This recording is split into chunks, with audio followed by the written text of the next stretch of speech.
ఉల్లిపాయ, వెల్లుల్లిపాయ, అల్లం, జీలకర్ర, లవంగాలు, చిన్న దాల్చిన చెక్క వేసుకొని ఇది కచ్చాపిచ్చాగా నూరుకున్నా పర్లేదు, లేదంటే మిక్సీ పట్టుకొని తర్వాత ఆయిల్ వేసుకొని బాండీలో ఆయిల్ వేసుకొని అందులో మనం ఏదైతే పేస్ట్ చేసుకున్నది ఉందో మసాలా అది వేసుకుని తర్వాత మనకు కావాల్సిన మిర్చి కానీ బెండకాయలు కానీ వేసుకొని తర్వాత మనం ఎంతైతే క్వాంటిటీ ఒక ఫిష్ తీసుకుంటున్నామో అది మంచిగా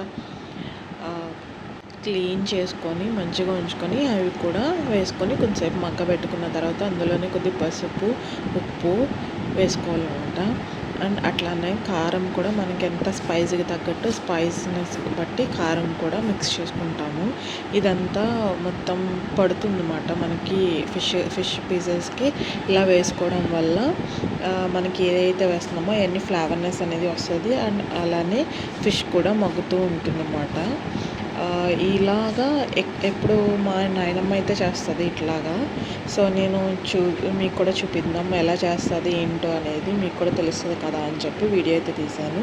అండ్ అట్లానే చింతపండు అనేది ముందుగానే ఒక గ్లాస్ వాటర్ వేసుకొని అందులో కొద్దిగా చింతపండు అనేది నానబెట్టాలి. నేను అక్కడ అడుగుతున్నాను ఎంత నానబెట్టావో చెప్పు నాకు అంటే అంత అని చెప్పి చూపిస్తుంది అన్నమాట. కేజీ ఫిష్కి చింతపండు అనేది బాగా అట్లాగా నలుపుకొని అందులో అది ఏదైతే ఉంటుందో వాటర్ అనేది వేసుకోవాలి. అంటే అది చెత్త ఉంటుంది, అది ఉంటుంది కదా, అది చింతపండు చెత్త అనేది అందులో పడకుండా మన హ్యాండ్ అనేది అట్లా అడ్డు పెట్టుకొని అలా వేసుకుని వాటర్ అనేది ఉంచుకోవాలి.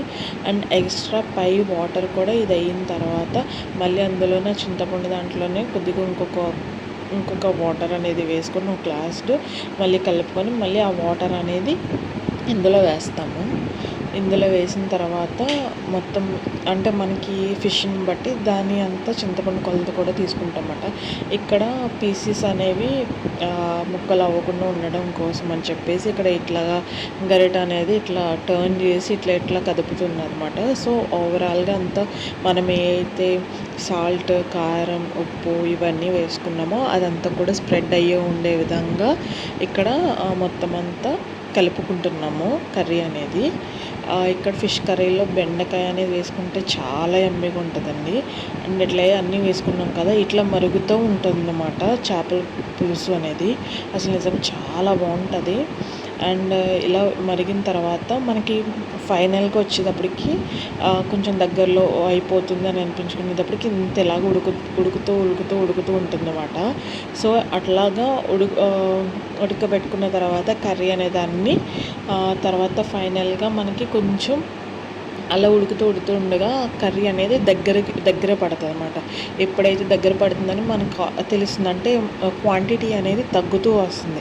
అది చూసుకొని అండ్ అట్లానే మనం కారం సరిపోయింది, ఉప్పు సరిపోయిందా లేదా అనేది టైంలో కొంచెం చూసుకొని చెక్ చేసుకొని మనకి ఇంకా ఏమైనా అడిషనల్ కావాలంటే కొద్దిగా సాల్ట్ ఆర్ కారం అనేది యాడ్ చేసుకుంటే చాలా బాగుంటుంది. అండ్ కొత్తిమీర, కరివేపాకు ఇట్లా ఇవన్నీ కూడా గార్నిష్ చేసుకొని ఉంచుకుంటే ఫైనల్గా మన కర్రీ అనేది ఇట్లా అయితే అయిపోతుంది అన్నమాట.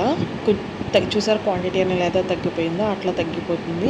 అప్పుడు చిక్కబడినట్టు మాట కర్రీ అనేది. చిక్కబడిన తర్వాత ఇంకేముంది, ఫైనల్గా మన కర్రీ అయితే అయిపోయింది. సో ఫైనల్గా నేనైతే రైస్ తీసుకొని అందులో చేపల కర్రీ అయితే వేయించుకొని తింటాం అయితే స్టార్ట్ చేశాను. కర్రీ అయితే సూపర్ యమ్మీ. సో ఇంకెందుకు లేట్ మరి, please do like, share and subscribe. Thank you.